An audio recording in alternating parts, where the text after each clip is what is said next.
I'm Iron Man. Whoa, whoa. Wow, I've got superhuman capabilities.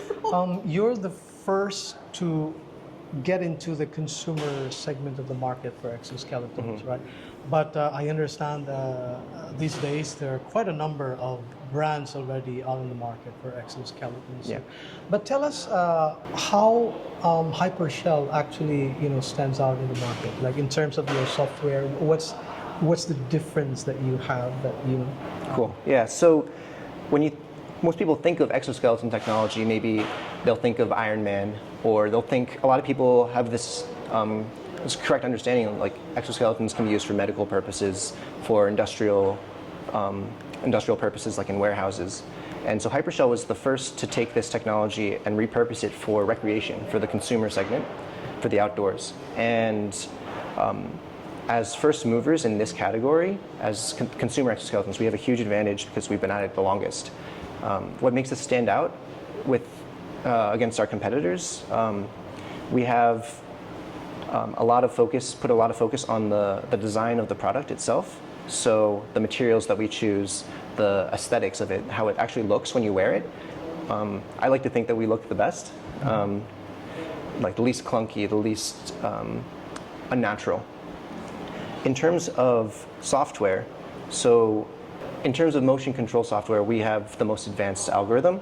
It's with our newest products now, we have something that we call HyperIntuition, which is an end-to-end motion control algorithm that really takes all of the inputs from the sensors that are integrated into the exoskeleton, synthesizes them,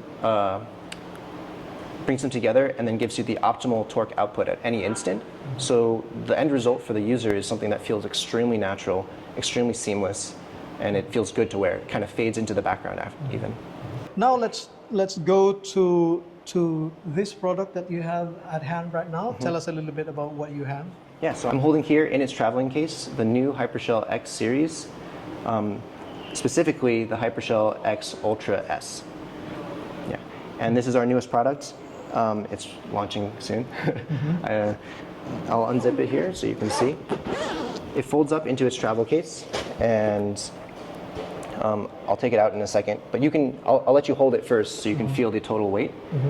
With the case, it's only about 2.5 kilograms, so it's quite light.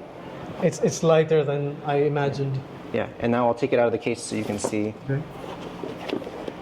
I'll put this down here.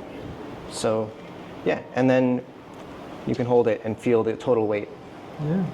So we really focused on choosing the best materials, the most optimal materials that balance, durability and rigidity, but also weight. So as lightweight as possible while being durable. So these are the leg levers, and these are made of carbon fiber. And then the hip lever is made of titanium alloy. Yeah. Here on the back, you've got the battery, which pops out. So it's a swappable battery, and this model comes with 2 batteries. So a very common question we get is, like, what's the range?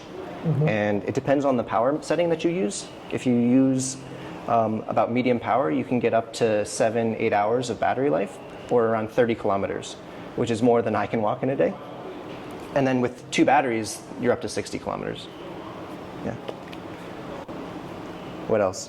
Here's the motor on each side, and this is proprietary, developed in-house motor tech. And one of our main accomplishments is creating the M1 motors. These are extremely compact but powerful.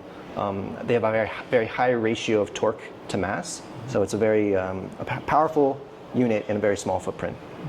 Yeah. And that's very important because with an exoskeleton, you're wearing it on your body. It's a very intimate experience. If it's heavy or clunky, it really is there front of mind. But if it's lightweight, seamless, it really becomes background. Yeah, it moves to the background. So tell us about because you've had like 4 models before this, right? This is going to be your 5th model, that, at least in commercial production.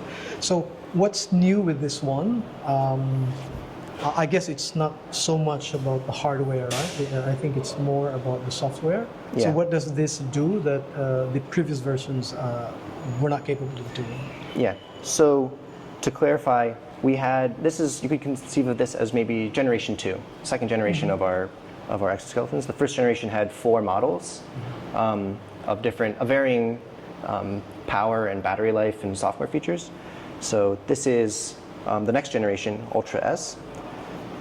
And if you could have one takeaway, the difference is in the software, the motion control algorithm, which we call HyperIntuition.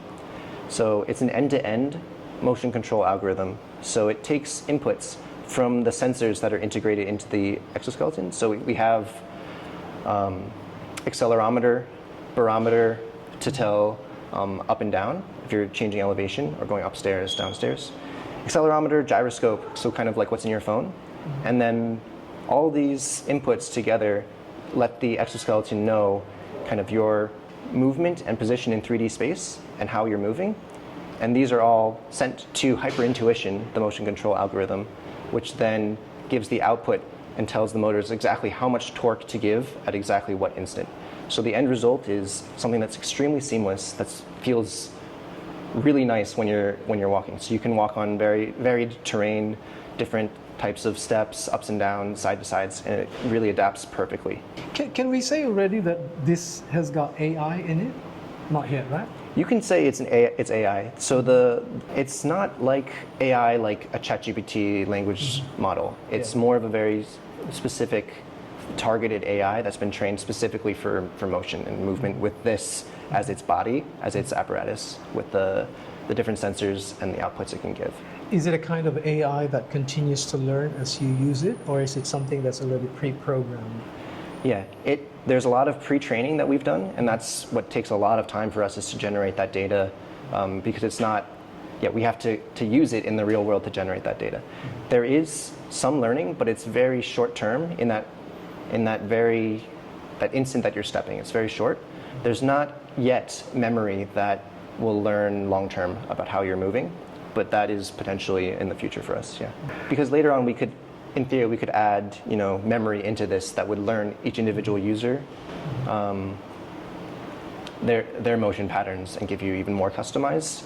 But for now, yeah. And then it's a little bit loose right now, so I'll help you tighten it. I'm Iron Man! And then I'll get the thighs. It's not on yet, guys, okay? So I'm just like feeling it right now. You can go laterally and still have this lateral movement here. Yeah? So it doesn't get in the way. Ooh. Yeah. I don't know martial arts, but yeah, you can actually move.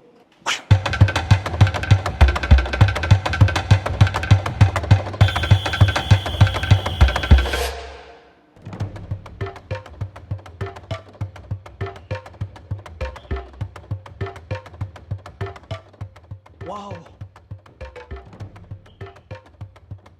Makes a lot of difference.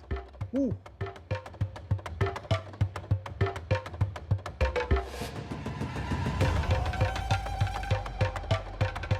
Ooh.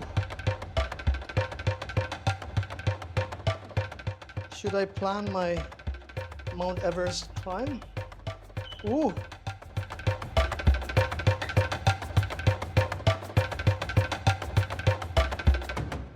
I'm trying to initiate the action but be lazy right after initiating the action. It actually does the job after you initiate the action.